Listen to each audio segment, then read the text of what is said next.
കുഞ്ഞ് ശരിക്കും സംസാരിച്ചു പോലും തുടങ്ങിയിട്ടില്ല. പിന്നെ നമ്മൾ കുഞ്ഞിനോട് സംസാരിച്ചിട്ട് എന്ത് കാര്യമാണ്? ശരിക്കും നമ്മൾ പറയുന്നത് കുഞ്ഞിന് മനസ്സിലാവുന്നുണ്ടോ? നമസ്കാരം, ഗ്ലോ ആൻഡ് ഗ്രോ സ്റ്റുഡിയോയുടെ പുതിയൊരു വീഡിയോയിലേക്ക് എല്ലാവർക്കും സ്വാഗതം. ഒരു ന്യൂബോൺ കുട്ടിയെ കാണുമ്പോൾ നമ്മൾ പലപ്പോഴും ചിന്തിക്കാറുണ്ട്, അല്ലെങ്കിൽ നമ്മൾ പലപ്പോഴും പറയാറുണ്ട്, ഇവനോട് എന്ത് ചോദിക്കാനാണ്? ആ ചോദിക്കുന്നവന് മനസ്സിലാവുന്നുണ്ടോ, അല്ലെങ്കിൽ മനസ്സിലാകുമോ എന്നൊക്കെ അല്ലെ? പക്ഷെ ഒരു കുഞ്ഞ് നമ്മൾ പറയുന്ന വാക്കുകളുടെ അർത്ഥങ്ങൾ മനസ്സിലാക്കുന്നതിന് മുന്നേ തന്നെ നമ്മുടെ മുഖത്തുണ്ടാവുന്ന എക്സ്പ്രഷൻസ്, അല്ലെങ്കിൽ ഒരു ടച്ച്, നമ്മുടെ സ്മൈല്, നമ്മുടെ ടോൺ, നമ്മുടെ സംസാരത്തിന്റെ, നമ്മുടെ വോയിസിന്റെ ടോൺ എങ്ങനെയാണ് എന്നുള്ളതൊക്കെ ആദ്യമേ തന്നെ അവര് അത് ശ്രദ്ധിക്കാൻ തുടങ്ങുന്നു. ഒരു ഉദാഹരണത്തിന്, ഒരു അമ്മ ഒരു കുഞ്ഞിനെ എടുത്തിട്ട് എന്റെ മുത്ത് എന്തിനാ കരയണേ, എന്റെ വാവ, എന്റെ മോന് എന്തിനാ കരയണേ എന്നൊക്കെ ചോദിക്കാറുണ്ട് അല്ലെ? അവരെ കൊഞ്ചിക്കാറുണ്ട്. ആ ഒരു സമയം ആ കുഞ്ഞിന് ചിലപ്പം നമ്മൾ സംസാരിക്കുന്ന ആ വാക്കുകളുടെ ഡിക്ഷണറി മീനിങ് അറിയണമെന്നില്ല. പക്ഷെ അമ്മയുടെ ടച്ചും അമ്മയുടെ മുഖവും ആ ഒരു ശബ്ദവും ഒക്കെ ആ കുഞ്ഞിന് പരിചിതമായിരിക്കും. അതിലൂടെ ആ കുഞ്ഞിന് ഒരു ഫെമിലാരിറ്റിയും ഒരു സെക്യൂരിറ്റിയും ഒക്കെ അനുഭവപ്പെടുന്നുണ്ട്. അതുകൊണ്ട് നമ്മൾ ഒരു കുഞ്ഞിനോട് ആദ്യം സംസാരിക്കുന്നത് അവരെ ഭാഷ പഠിപ്പിക്കാൻ വേണ്ടിയല്ല, ഒരു റിലേഷൻ ബിൽഡ് ചെയ്യുന്നതിനും അതുപോലെ കമ്മ്യൂണിക്കേഷൻ സ്റ്റാർട്ട് ചെയ്യുന്നതിനും വേണ്ടിയിട്ടാണ്.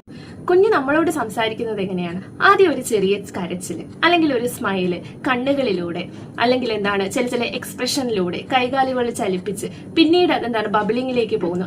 അങ്ങനെ പതുക്കെ ആ കമ്മ്യൂണിക്കേഷൻ ഡെവലപ്പ് ആയി വരികയാണ് ചെയ്യുന്നത്. ഇവിടെ പാരന്റ്സ് ചെയ്യേണ്ട ഒരു കാര്യമുണ്ട്. കുഞ്ഞൊരു ചെറിയ സൗണ്ട് ഉണ്ടാക്കിയാൽ പോലും അതിനെ റെസ്പോൺസ് ചെയ്യാനായിട്ട് ശ്രമിക്കുക. കുഞ്ഞുങ്ങൾ ചിലപ്പോൾ ആ, ഈ എന്നൊക്കെ പറഞ്ഞ ചെറിയ ചെറിയ സൗണ്ടുകൾ ഉണ്ടാക്കാറുണ്ട് അല്ലെ?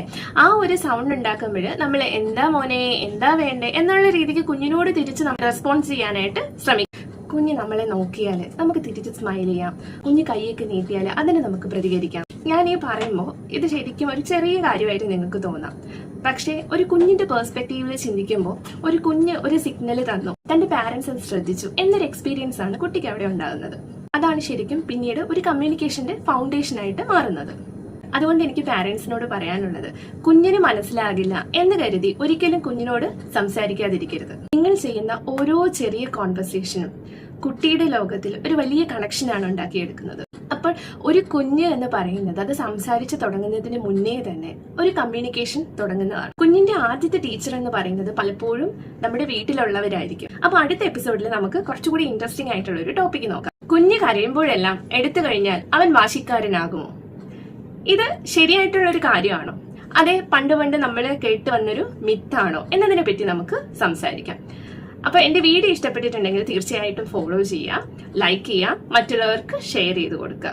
അപ്പൊ ഗ്ലോ ആൻഡ് ഗ്രോയോടൊപ്പം ഈ യാത്ര തുടരുമല്ലേ? താങ്ക്